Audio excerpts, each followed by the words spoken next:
Hello, I'm Dr. Calvin Ellison, naturopathic doctor, pastor in Farmville, North Carolina at the Oasis of Hope Church. Today I want to talk to you about healthy living tips. All right? Healthy living tips.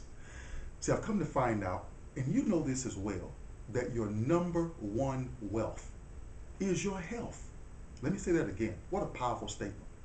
Your number one wealth is your health.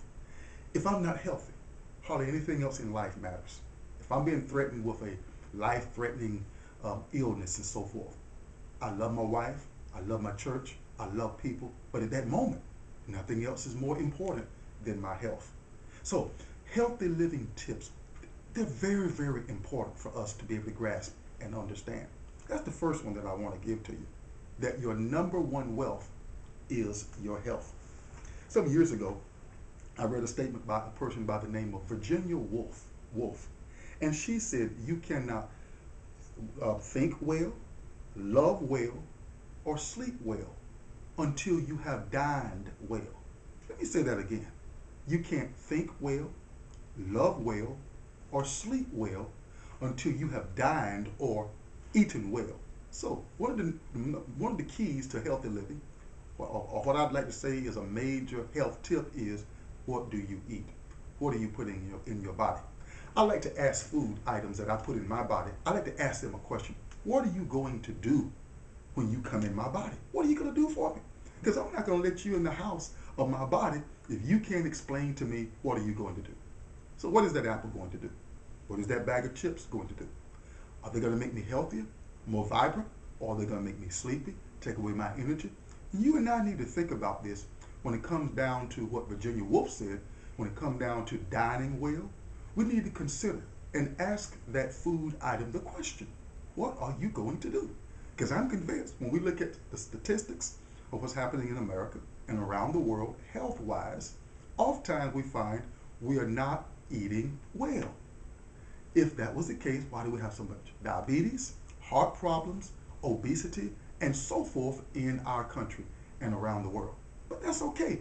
There's a solution to the problem. Let's get back to dining well. Let me say that again. She said, Virginia Woolf said, one cannot think well, sleep well, or love well if they have not dined well. So you got to eat well and consider what you're putting in your body.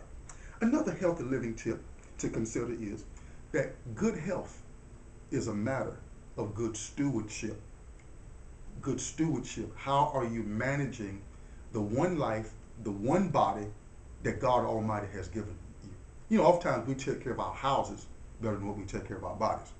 We take care of our cars. We're more considerate of our cars than our bodies.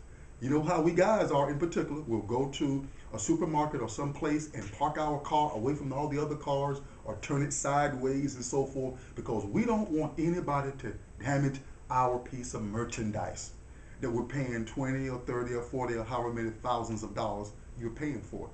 Well, your body is more valuable than that car. You can get another car, but you're not going to get another life on this planet. So good health is a matter of good stewardship. So we have to think stewardship when it comes down to the body. So I want to make sure I get the proper amount of rest. I want to make sure I put the proper liquid in there. I want to make sure I put the proper foods in there. All those things that help promote a healthy body. Well, one more healthy living tip for today. And I like to say it like this. More people are killing themselves with a spoon and a fork than people who are dying in wars. Well, so what is the point there? What is the tip there? Consider once again what I'm putting in my body before I put it in there so that I won't be one of those who kill myself with a spoon and a fork earlier than those people even who die in wars and so forth. I hope you have been empowered. That is my intention, to help empower you as far as healthy living is concerned. God bless you. Dr. Ellison saying, stay tuned for the next segment.